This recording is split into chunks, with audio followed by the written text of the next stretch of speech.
Hello beautiful people, welcome back to my channel. Wisteria here, back with the fairy beings, fae beings. Before we continue, I just want to say that it is said fairies are afraid of iron. This is actually not true, okay? They are not afraid of iron. Don't let people fool you. Bear in mind, most fae were very good smiths. So they used to create a lot with iron. They just don't trust humans with iron and what they're going to make from it. So it's not that they're afraid of iron, it's more they're afraid of what humans will do with the iron. Just wanted to make that little point before we continued. Ainsel, also, she had a name called Brolochlin or Brolochan. She's like a shapeless thing, basically. It's the folklore of Rothley, Northumberland in England. Ainsel, meaning own self, so an individual fairy, basically, was said to appear as a spirit child, usually female. There's not been many reports of a human spirit child that's been male, but they appear as a human spirit child that is a female. And there's actually a story regarding this fairy. It's a legend, obviously. It's not, no one knows if it's real or not. One winter, Erin Scholz tried to send her son to bed. Fieldred was not sleepy. He refused to go. So the mother sat him down and told him if he continued to stay up and not get his rightful sleep and not get himself to bed, the fairies would take him away. And bear in mind, fairies were meant to be fearful then. So this was meant to scare him to go to bed, but he just laughed and ignored his mother. Not long after his mother placed him in his room and told him to stay there, she left.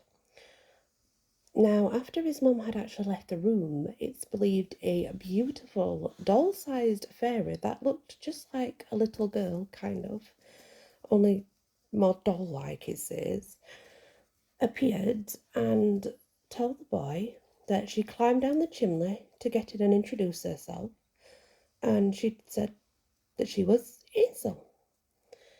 They played together and had fun, and they went to the living room as well, where there was a lit fire.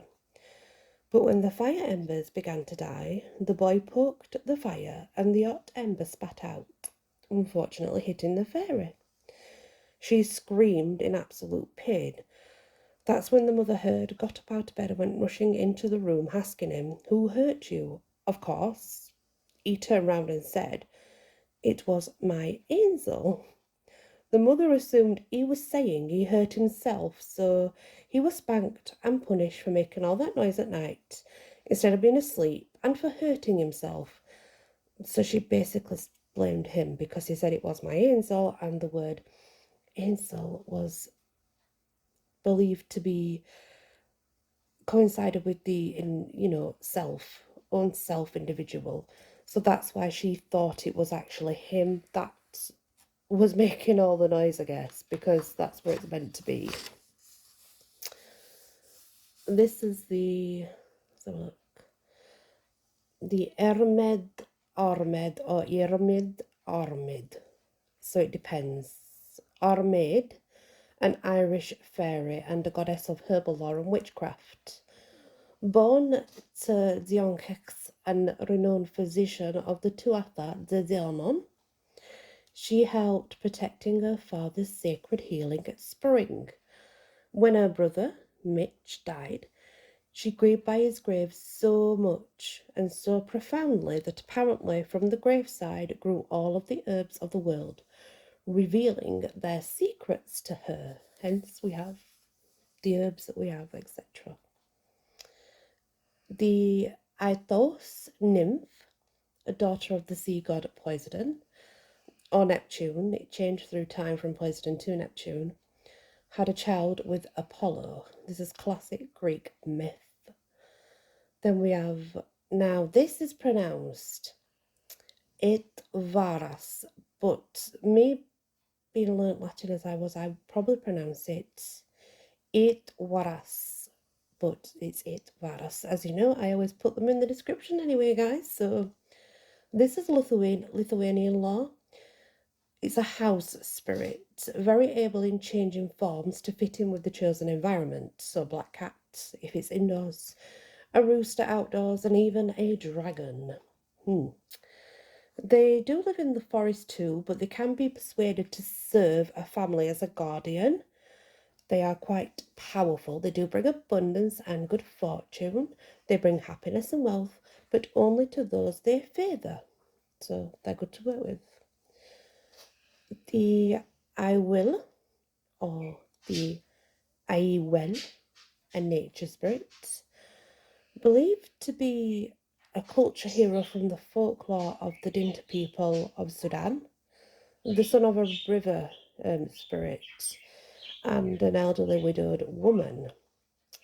They aided people and farmers with animals. This fae spirit is believed to embrace humanity and spirituality and overcome great adversity, and rose to become the leader of his mother's people. He found priesthood, and this is known today as a symbol of power, and it's the spear masters. That's the hood that he was known as, the priesthood, the spear masters. That was a symbol of this fae's power. Amaltheaia, or Ix, call it. It can be Ix, Ix, or Amaltheaia, Greek mythology. A nymph of might outer on the island of Crete. Also around the sea, I do believe. Now the Ix is the goat, basically. One of the many nurses of Zeus that looked after Zeus when he was a child. Now, he had many nurses and maids that took care of him when he was younger, and this fairy is believed to be one of them. But this one could change its form into a goat and back again, and apparently was shocking to the Titans. But Zeus, when he got older, he used her hide to create the aegis he carried into battle, which is interesting. But like I say, everything will be in the description below, so you'll be able to have a look. Akakasoh, Akakasoh, tree spirits or gnats. They are Burmese folklore, and they lived in the high branches of trees. They're the ones that make the leaves shiver when they are around, like something's walking through the trees. The Atawar, the one-eyed. This is the Koran, and it's the one-eyed jinn, a demon of debauchery. The Atawar. Akraia, one of the three nymphs of the river Asteron. Southern Greek, I believe, only for some reason. And she was possibly a goddess to the infant Juno, but that's obviously unknown. It's just what it says. I'm not sure. The Naddaha-Egyptian Lore. It's same as the Banshee, I guess, or the Lorelei. Has a haunting sort of look and is a haunting sort of fairy. She walks slowly. She's got the long flowing hair. She walks the riverbanks of the Nile River as well. She will be seen as quite a beautiful, slender woman, but again, she's got this depiction of the Lorelei, the Banshee type being, and she's said to be an omen of death. To hear her is also believed to be an omen of death. She's also believed that she can actually lure men by her voice to devour them, or lure them into the river where she will let them drown, basically unknowingly, because they'll be in some sort of trance. the victim would just disappear and never be seen again, it is believed. The Alan, nature spirit from the lore of the Tinguan people of the Philippines, and they were forest fae. They would hide in the branches, or they could even hang in the branches, just like little bats. They were seen as half bird, half humans. They had fingers that bent backwards to the wrist and toes that formed from their heels. They were very magical, and they could talk to a baby from birth. And if they created a bond with this baby, they would be there forever, it's said, protecting this baby. But they also could create another child from that birth. So therefore they'd be twins. It's just very odd. They can be mischievous though, but would also make good guardians to cultural heroes. So they have a bit of both in them, you know, but nothing too bad, nothing too negative or anything like that. Then we have the Albastor or it's even Labastra, and these are from the Mari people of Russia. They're a species of fairy that only actually appeared in bathhouses at night. As an elderly human, but can appear as giants too, because they shapeshift. They can be any animal. One is created when an unbaptized child dies. It's basically the succubus or incubus type being. It will have sexual intercourse with humans. It's got hatred for those who overindulge in sex. It will kill them through slow exhaustion of pleasure. A sore would appear on the lips of anyone kissed by them, the fairy kiss, and you can kill it, but you have to catch it first, which apparently is the hardest part. Then we come to the Albrecht, Scandinavian and Teutonic, but it's important to note that Albrecht, the king of dwarfs, also known as dark elves, by the way,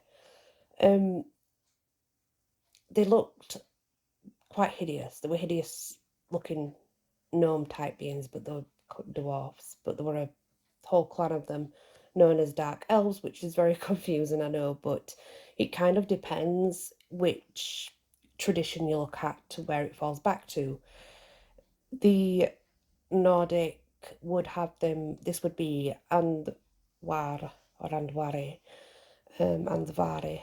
It would be that we've already spoke of, but because it's a Scandinavian and the Teutonic beliefs, it's Alberish, also, which says the king of dwarfs, but also known as dark elves, looking like hideous gnome beings.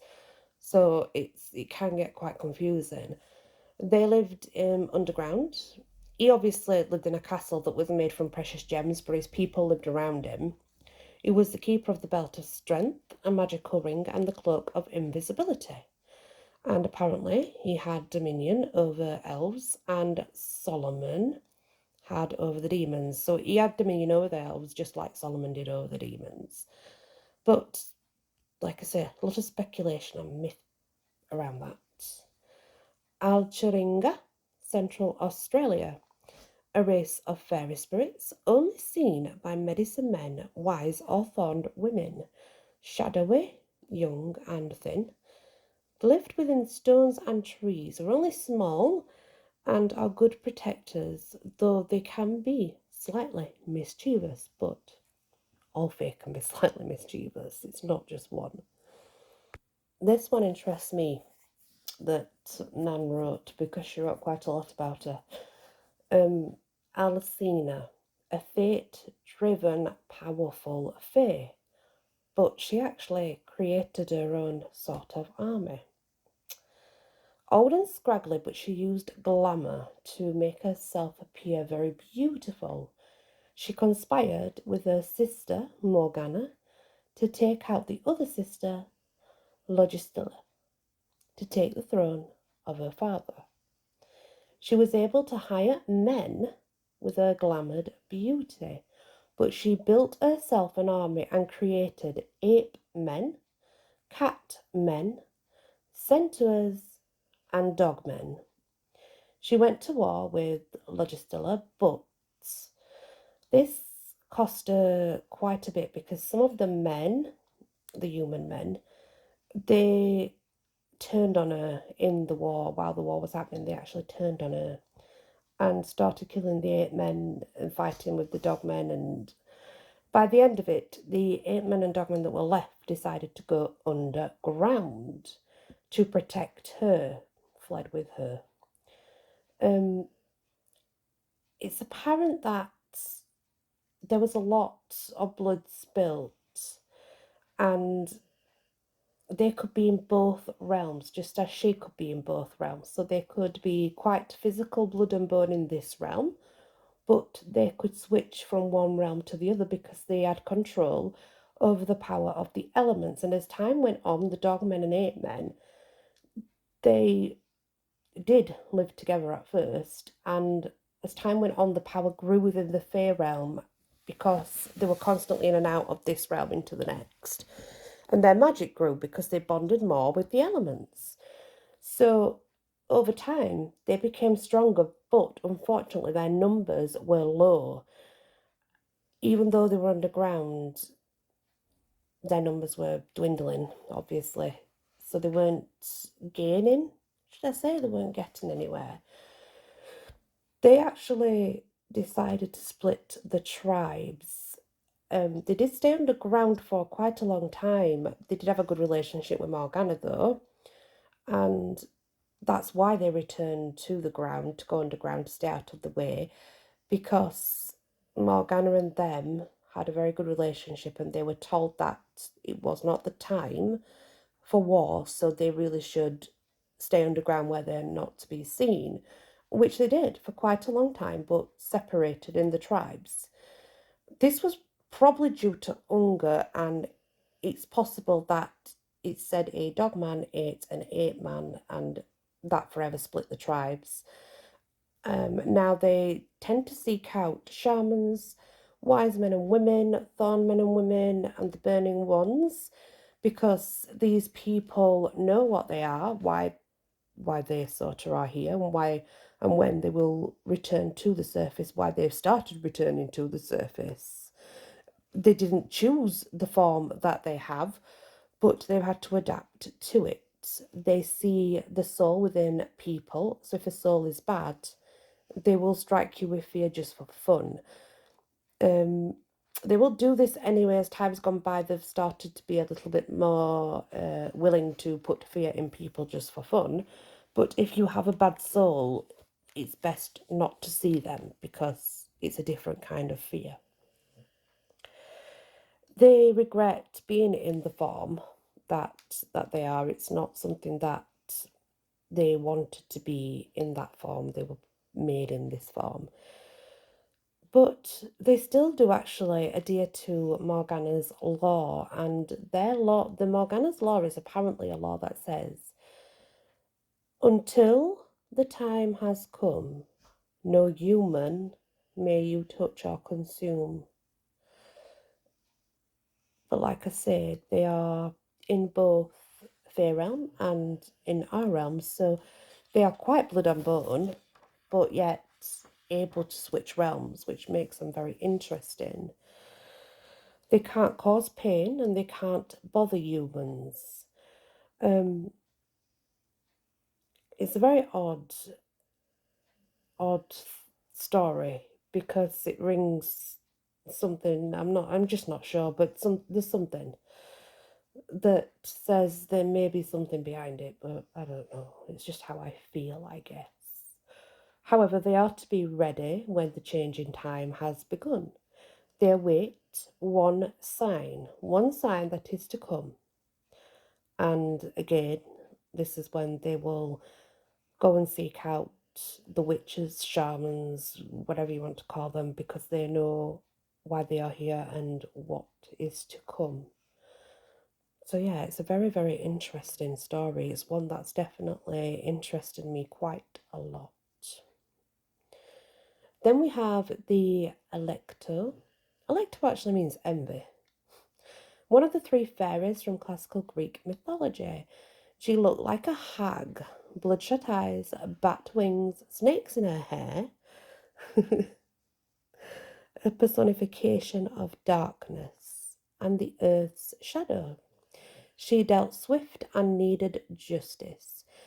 She's not bad. There is no like evil and great. It's all different energies, remember? So she's the one that brings the swift justice. The Alcinu, a nymph, Romith, another nurse of the infant Zeus. Like I say, there were many. Alcinda, meaning light, was a nymph from Greek mythology. She was in charge of the infant Zeus. See, many were. There were absolutely loads. Alcyone, or Alkio, one of the Dryads, Greek myth, a nymph daughter of Titan Atlas, the eldest of the ocean nymph. Pleiades, there were 7 Pleion, known as also the Atlantides, and had a long-term affair with Poseidon and definitely bore many children between them, apparently through time. And then we go to the Anthropophagi, a flesh-eating fairy of British lore, headless, eyes on its shoulder, mouth at the middle of its chest, no nose. The reason that it had no nose was so that when it consumed the flesh, it would not gag. This fairy was in the Merry Wives of Windsor and Othello by Shakespeare, if you know Shakespeare's work. The Aithous-Nymph, ancient Greek nymph of, well, flows, I guess. It's a worldwide thing. Sort of a woman of classical mythology type being, Aithous-Nymph was. Anna Perenna, a nymph of Italian lore, once worshipped by ancient Romans. Public sacrifices and private sacrifices were made to her. She was celebrated on the 15th of March, and her grave is located at the Piazza Iclide in Rome. So you can actually, I'm not sure if you can still visit that or not. Possibly. Antonoi is the nereid of the spark of the water wave, and that's what it's a sea nymph. And the Antonoi means spark of the water. And it's just another one of the many sea nymphs that would be a caretaker of Zeus when he was a child. The Antiope, a nymph, classic Greece, a daughter of the river god As-Oaz, and his name's very different. Asopos, Asoaus, Asodbaus. The many different people pronounce him so many different ways. I'm going to use the Asopos. It's just easier to use. And she was driven insane, unfortunately, by, now this god was Dionysus or Bacchus, it depends. Her madness caused her to lose herself and just sort of wander through Greece aimlessly, forgetting all she was. But she eventually was cured. Bifus, who married her, and they had a very good life. The Eberhiel, the Banshee of Royal Munster Island, appeared to the Dunlong O'Hortigan, and this was before battle. And Clontarf near Dublin, she asked the battle not to go ahead for one day. She just wanted one single day before the battle were to commence. So she wanted 1 day's delay, that's all. So she appeared to him and asked Artigan to delay fighting, and if he did, he was to receive 200 years of happiness.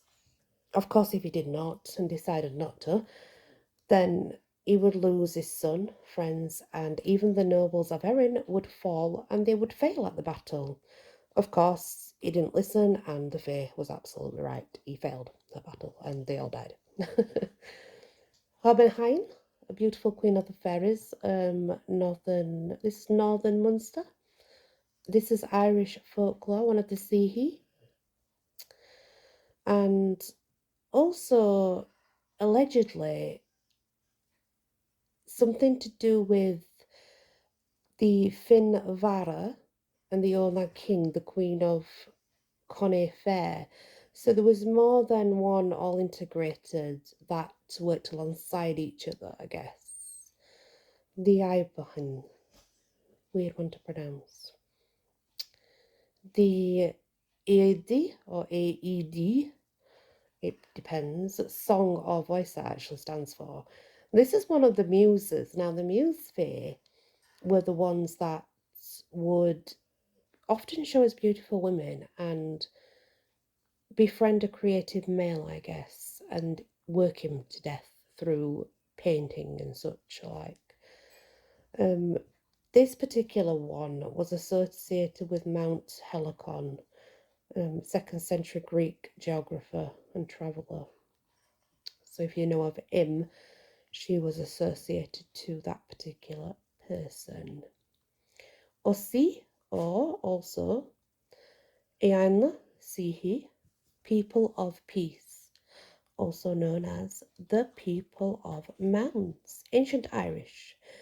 Very powerful supernatural fae, they were a complete race and they lived invisible, yet coexisted with the human world across the Western Sea or underground in fairy forts. There are ancestors, they were also ancestors of gods, nature spirits, the remaining survivors of the Tuathas of the Unknown, described as both being incredibly beautiful and hideous. There's a reason for that, trust me, that stands. Offerings were made to them to avoid them being angered. They were known as the good neighbours and little people, and they protected their home quite fiercely. And I think we've all heard of these ones. They're the most common fae that people hear of when it comes to fae, be the good ones. The Apopa, Inuit folklore, Hinhalmute people of North America, are dwarf-like sort of creatures, more than one. There's a whole community. Deformed and hideously ugly, they were mischievous but never benevolent. Relatively harmless, like the Puck of classical mythology. Some believed the Apopa were sort of just one fae and not a race, but others believed that there was a full race of them. Apoto, or the Apotamkin, and the Ponko, and the Ponka. The different names are unreal. Apotamkin is probably the most well known. So this is Maliseet, Passamaquoddy people of northeast United States of America, a type of fae animal, extremely hairy but humanoid, with large teeth that would approach children that misbehaved or go out on thin ice, or basically distance themselves so they would wander off on the beach and such. Some say it's more of a nursery bogey, but definitely not to be trusted. It can go either way. Apple Tree Man of Cornwall, England, also of Devon, Somerset, a fairy spirit that resides in the eldest tree in the area, celebrated at the eve of Epiphany, January the 5th. They would give the tree handmade apple cider and celebrate the tree because it was believed that this would bring peace and health and prosperity, etc. And there's a chant that you can do as well. Apu, meaning Lord, and his mountain nature spirits, actually part of the mountains. They were helpful and playful, but could also be mischievous. They were seen as female children that were also called Mama. Aralu, I think it was also called Pazuzu and the Yatku, a type of jinn, Babylonian demonology. Born from the bile of Ea or Enki, stagnant waters under the Kur, they brought fury over the skies, darkness on a bright day. They had a human body, paws of a lion, large wings, goat horns upon its head, apparently they were immortal and could cause disease. So it's believed that they would also sort of corrupt families and people. They would cause arguments within families. They would inspire murder, get inside people's mind, kill livestock for fun. You could not appease them because they absolutely hate mankind. The eclipse happens when the Aralu attacks the moon god in this type of law. Anyway, remember, it's only one type of law. It does not mean in every law. Then we have the Araptes, a female forest fae, Russian folklore from the Mari people. She appeared as a naked young woman or maiden in bathhouses at night and seduced men to birth half-breeds. Ajanthe, also called Morgana, the Silver Queen, Fairy Queen, the Queen of the island of Avalon, 12th century, a priest called Leaman translated her story to English, yet she has only ever been mentioned this once in Arthurian lore, and that was translated, obviously. The story goes Arthur was fatally wounded, and with his dying breath, he asked to see the most fairest of fae, Argante, who could heal him, which would also heal him, and it was able that once he was healed, he could return home to Britain, and that's what he wanted to do. He wanted to return to Britain. Now, some scholars believe that Argente or Argante, was the one called Morgan, the big queen of the Fae, and others feel that she was just a queen in her own right. It does depend. There are many, many variations of her story, and in some, she is depicted as Morgan, or Morgana, or however you want to pronounce it, really. But in others, she is a queen in her own right, so I guess it depends what you prefer to believe. This is a Aigiope, classic Greek, a nymph of the Mount Parnassus in Phocis, central Greek, had a child to a bard, Philemon, but her son was called Thamyrus and was a great musician. Aria, this is a fae. This is hard because it's a spirit, but it's a physical manifestation of the Atawar spirit.